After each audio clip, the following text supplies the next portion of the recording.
People are not truly afraid of you changing. What unsettles them far more is the moment you no longer serve their needs the way you used to. As long as you react instantly, as long as you're available at any time, you become part of the system they rely on to maintain their comfort and sense of control. The moment you stop, when you don't respond right away, when you don't rush to meet their expectations, that familiar balance begins to shake. Every time you react immediately, whether through words or actions, you are reinforcing someone else's ability to dictate the rhythm of your life. When you choose silence, the message is clear: you are no longer playing by their rules. This leaves some people confused, others irritated, and some anxious, unsure of what to do next. They have grown used to a reaction button that is always active. And when that button stops working, they must face their own void. Your silence can have a greater impact than any words, because it forces others to confront themselves. Without your reaction to cling to, they begin to turn inward. And in that space, they may discover the truths they have been avoiding. But this moment is not only about them, it is also a mirror reflecting how you are living. Are you living for yourself, or are you living to answer other people's signals? This is not a light question. It demands that you look directly at how you spend your time, your energy, and your emotions. Think about an ordinary day. How many times do you interrupt your own work to answer a message immediately? Join a conversation just to avoid upsetting someone, or agree to a request you don't truly want to fulfill. Each of these moments is a small cut from your own energy, handed over to someone else without certainty of getting any real value in return. Feeling drained doesn't always come from doing too much more often. It comes from being too available for everyone. When you are always there without conditions, your presence becomes something people take for granted. Anything that's too easy to have is rarely valued. The faster you react and the more unconditionally available you are, the more people come to see access to you as a default right. This doesn't mean you should turn your back on everyone. It means you must start setting boundaries to protect yourself, not reacting immediately. Keeping silent when needed, these are simple yet powerful ways to regain control. They are not acts of defiance, but affirmations that you have the right to decide when and how to invest your energy. When you change, some people will notice and won't be pleased. They may try to pull you back to your old state by stirring guilt or creating false urgency. If you hold your ground, you'll come to realize something important. Not every need expressed by others is your responsibility. This steadiness brings both relief and discomfort. Relief because you are finally prioritizing yourself. Discomfort because you are stepping out of the familiar and into a space where pleasing everyone is no longer your main concern. Yet this change creates the space for you to hear your own voice more clearly, instead of only hearing the noise from outside. And as you look more closely, you'll begin to see that much of your constant availability is not an inborn trait, but something shaped by a subtle outer layer you've carried for a long time. That layer has not only dictated how you react, but also determined how others perceive your worth. The truth about the always available mask.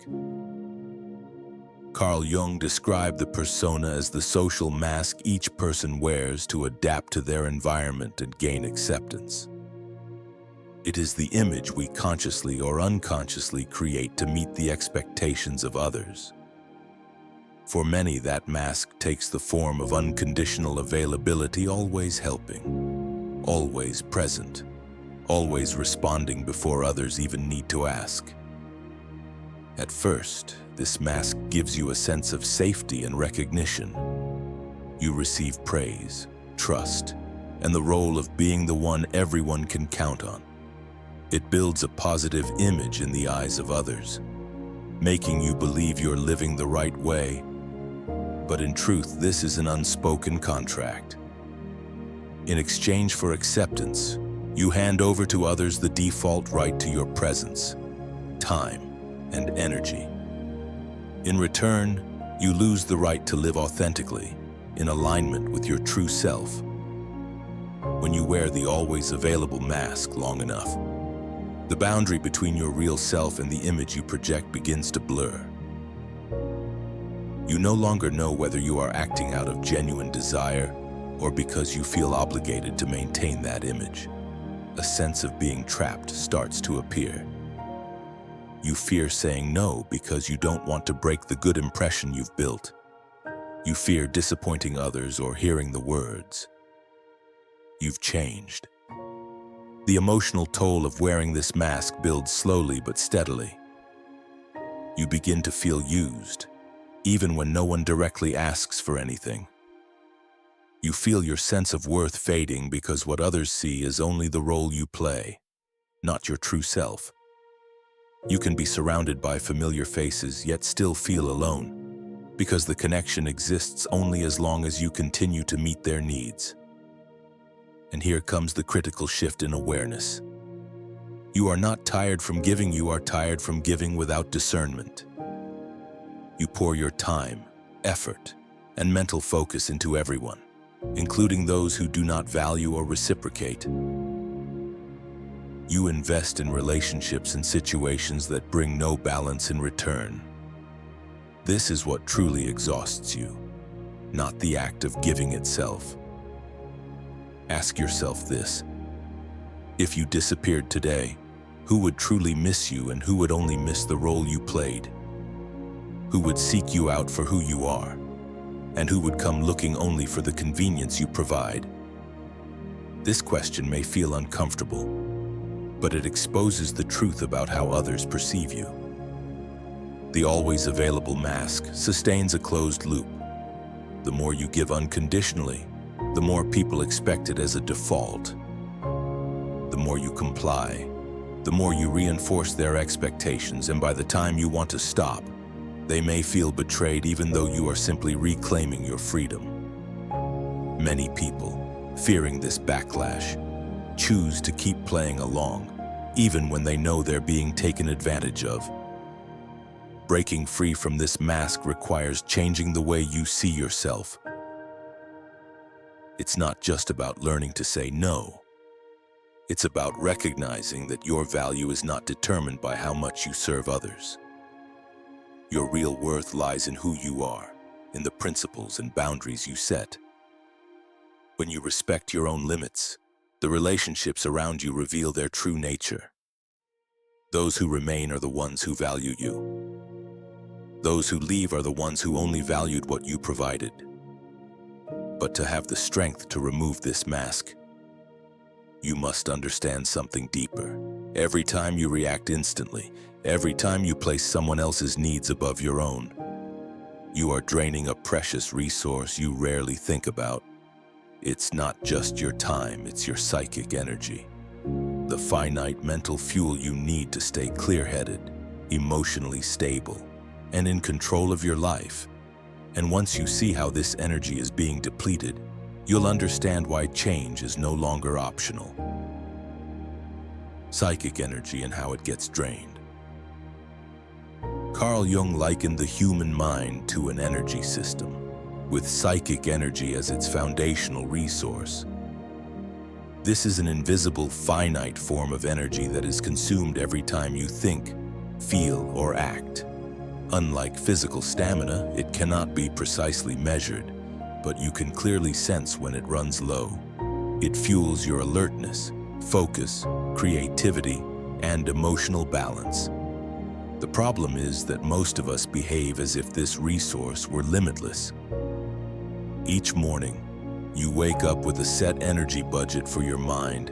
Every task you perform, answering emails, handling work, reflecting on personal matters, engaging in conversations, withdraws from that budget. If you fail to manage it, you can drain it completely before the day is even over. Seemingly harmless habits are often the quiet thieves of your energy. Checking your phone immediately upon waking is a prime example.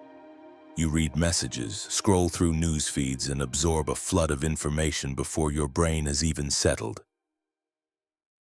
In just a few minutes, negative news, requests from others, and trivial content have claimed the purest portion of your daily energy.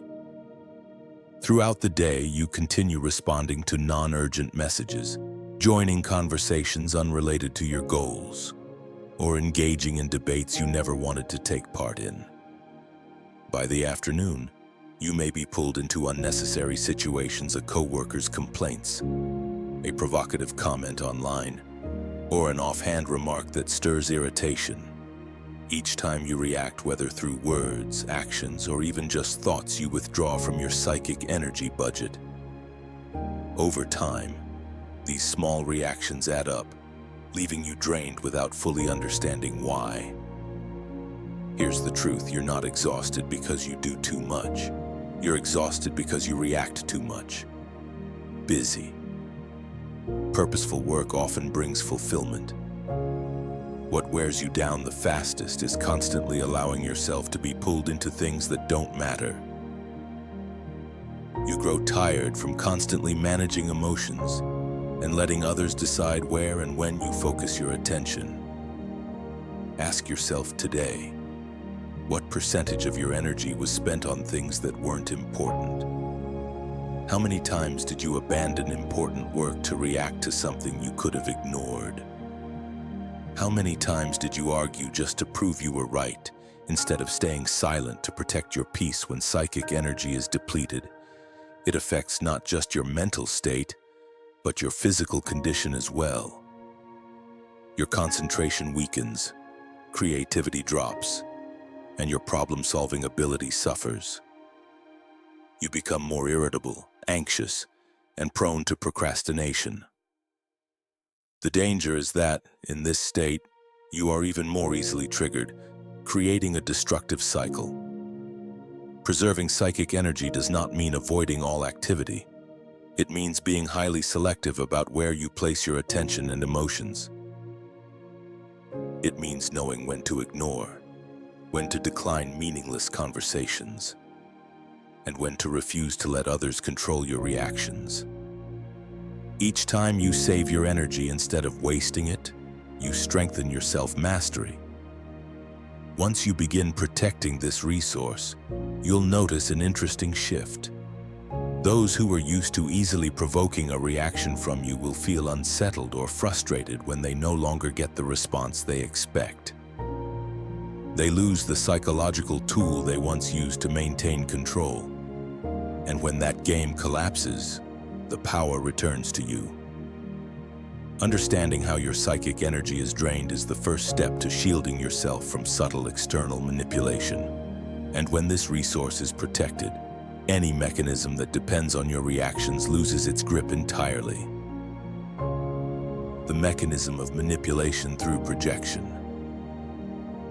Carl Jung described projection as a psychological mechanism in which people attribute their own traits, feelings, or thoughts to someone else, especially the parts of themselves they do not want or cannot accept.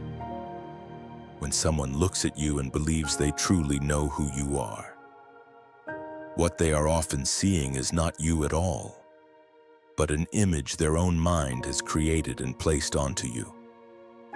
When you maintain the habit of being always available and unconsciously deplete your psychic energy, you become the perfect mirror for these illusions to be reflected back. You are perceived and treated not for who you really are, but for the role they want you to keep playing. If they see you as a rescuer, you are expected to show up and save them even when you are exhausted. If they see you as a safe space to vent, you feel pressured to listen even when you no longer have the capacity. Opportunistic people understand this very well. They don't need to give orders or use force. All they have to do is press the right button to trigger your reaction: a subtle criticism, a remark that you've changed, or even a sorrowful look. When you respond to relieve their discomfort or your own guilt, you are unconsciously reinforcing the image they have imposed on you. The danger of this mechanism is that it not only manipulates your actions, but also makes you unwittingly cooperate in maintaining their power. You keep the mirror polished so they never have to face the darker parts of themselves. But here's the twist: they are not losing you, they are losing the mirror that reflects their illusions. So the real question you must ask is, are you loved for who you are or for the benefits you provide?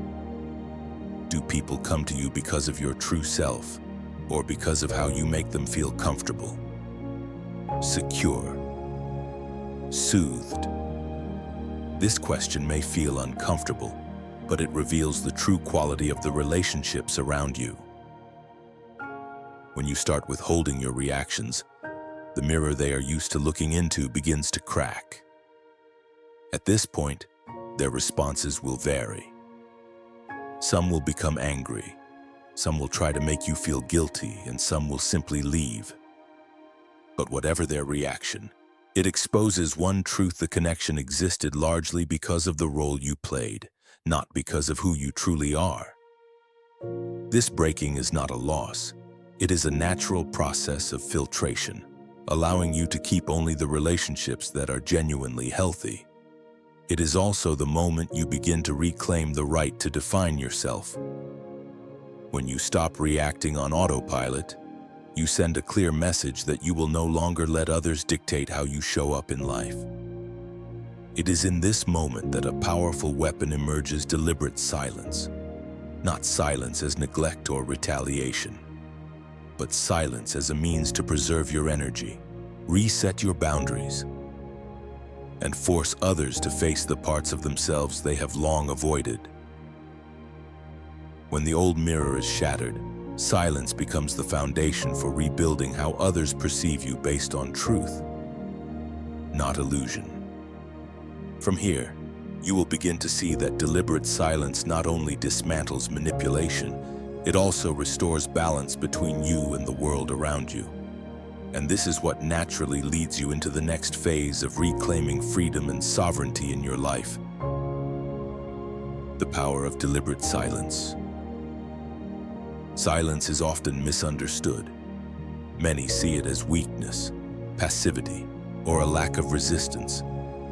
In reality, when used intentionally, silence is one of the highest forms of control you can exercise. It not only shields you from meaningless situations, but also allows you to redefine how others see and approach you. Deliberate silence is not about retreating out of fear or because you don't know how to respond. It is a conscious choice to avoid reacting on impulse, to refuse to let fleeting emotions dictate your actions. In the moment you remain silent, you hold complete control. No one can predict your next move, and no one can pull you into a story you never wanted to be part of. To others, silence creates a gap. This gap carries more weight than any spoken words because it forces them to seek answers on their own, rather than relying on your reaction as a crutch. When they don't get the response they expected, they start to lose their footing. They're compelled to face their own thoughts and emotions instead of avoiding them. Often, it's within this gap that the truths they've been avoiding finally come to light. For you, silence is a way to regenerate your energy. Each time you choose not to jump into an argument or offer unnecessary explanations, you are preserving your valuable mental resources. You give yourself the opportunity to think clearly, to choose your response if needed, or even decide that no response is the wisest choice. This kind of silence not only reduces stress, but also strengthens your ability to focus on what truly matters. Here's the twist that surprises many. When you don't speak, you don't disappear, you become clearer than ever. The absence of words forces others to pay more attention to you, to read your nonverbal cues, and to guess at your position and intentions. Instead of blending into the noise around you, you stand out because of your stillness. But here's the self-reflective question. How many times have you broken your silence just to protect an image that wasn't necessary? How often have you felt compelled to say something simply out of fear that others might misunderstand or think wrongly of you? Each time you do this, you not only give up control but also spend energy maintaining an impression that may add no real value to your life. However, silence alone is not enough. If you don't know how to allocate and protect your energy, silence will only be a temporary pause. For silence to truly become a source of power, it must be paired with selectivity, choosing the situations worth your emotional investment, choosing the relationships worth your time, and choosing the conversations you truly want to engage in. When you combine deliberate silence with smart energy management, you'll find that you not only reduce meaningless drains on your resources, but also significantly increase your influence. At this point, you're no longer someone swept up in every current around you. You are the one deciding your own course. And that is the starting point for an even more important stage, learning how to allocate your energy strategically to protect and nurture your inner freedom. Selective energy and the necessity of isolation. Conscious unavailability is not indifference or coldness. It is an intentional decision to protect your energy, time, and peace from requests, situations, and relationships that bring no real value. You choose not to show up for everything, not to react to everything, and not to allow others unlimited access to you. You are not cutting yourself off from the world, but you are carefully choosing what and who is truly worthy of your limited resources. In daily life, practicing conscious unavailability can begin with small but powerful steps. Delay your responses.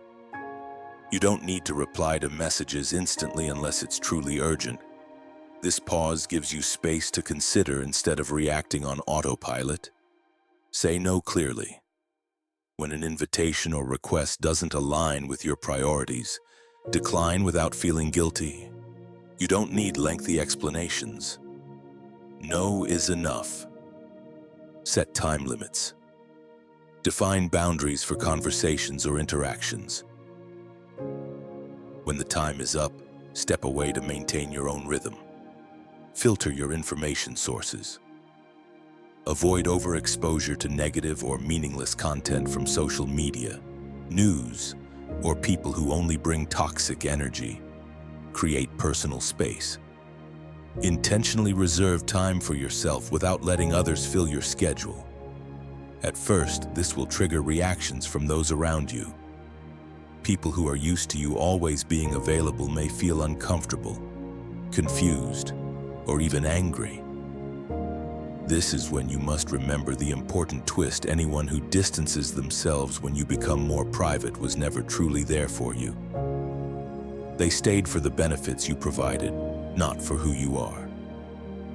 Their absence is not a loss, it's a natural filtration process that leaves you with only healthy connections. This is also the moment to ask yourself, who are you protecting yourself from and who is losing control when you change? The answer will reveal who truly values you and who only seeks you out when it serves their own advantage. Conscious unavailability often leads to a stage known as necessary isolation. This is not negative loneliness, but a deliberate pause to restore your energy, reflect on yourself, and redefine your core values. In this stage, you learn to enjoy stillness without feeling pressured to fill every empty moment with activity or social interaction. Necessary isolation allows you to reconnect with yourself without being influenced by outside expectations or judgments. You begin to clearly separate what you genuinely want from what you only do to please others. This time grants you clarity. So when you step back into the world, you do so with greater stability and a deeper awareness of how you want to spend your energy. And once you have moved through this stage, a new door opens the door to rebirth. This is when you are no longer defined by your availability to everyone, but instead are recognized and valued for your true self. Rebirth and true freedom. Once you have gone through the process of withdrawing unconditional availability, protecting your energy, and carefully choosing what is worthy of your presence, a profound transformation begins to take shape. You are no longer someone who reacts endlessly to every external signal. You become self-directed, the one who decides when and for what you will show up. In the past, a single message, a subtle remark, or a disappointed look from someone could pull you into a spiral of reaction. Now, you no longer rush. You observe, reflect, and act only when you feel it is truly necessary. You are no longer driven by guilt or the pressure to please everyone. This shift not only changes the way you interact with the world, but also reshapes the way the world responds to you. The first and most obvious benefit is that your value increases. When your presence becomes selective, others begin to recognize its worth. They understand that to earn your time, attention, or energy, they must offer respect and reciprocity. You are no longer seen as a default presence, but as someone to be appreciated because your appearance is a choice, not an obligation. The second benefit is that your relationships become clearer. When you stop reacting automatically, connections built on exploitation quickly fade. In contrast, those who truly value you remain and adapt to your new self. You no longer have to guess who is genuine, because their actions will reveal the truth. This separation may be painful at first, but over time, it will leave you with a healthy circle of relationships where every connection is based on mutual respect. The third and perhaps deepest benefit is inner peace. You are no longer swept away by every outside disturbance. You understand that not everything requires a reaction, and you have the right to remain silent when needed. The space you once feared now becomes a place to hear yourself clearly, to nurture your thoughts, emotions, and personal passions. This peace is not a fleeting state, but a solid foundation for every decision and action you take. Solitude, if it comes, is only the temporary price you pay for permanent freedom. At first, when you step away from the cycle of always available, you may feel emptiness and separation. But over time, you will see that it is not a loss, it is space to rebuild yourself. That solitude opens the door for you to become stronger, more independent, and free from relationships or expectations that once held you back. True freedom does not come from having no one bother you, but from having the power to decide who and what is allowed into your life. You have learned to say no without guilt, to remain silent without fear, and to show up only when you genuinely want to. This is the mark of someone who has mastered themselves not because they control everything, but because they know exactly what deserves their attention and what does not. If you have come this far, you may already be at the point where real change is necessary. And if you want to protect your peace, hit subscribe because the next video will give you the tools to make it happen.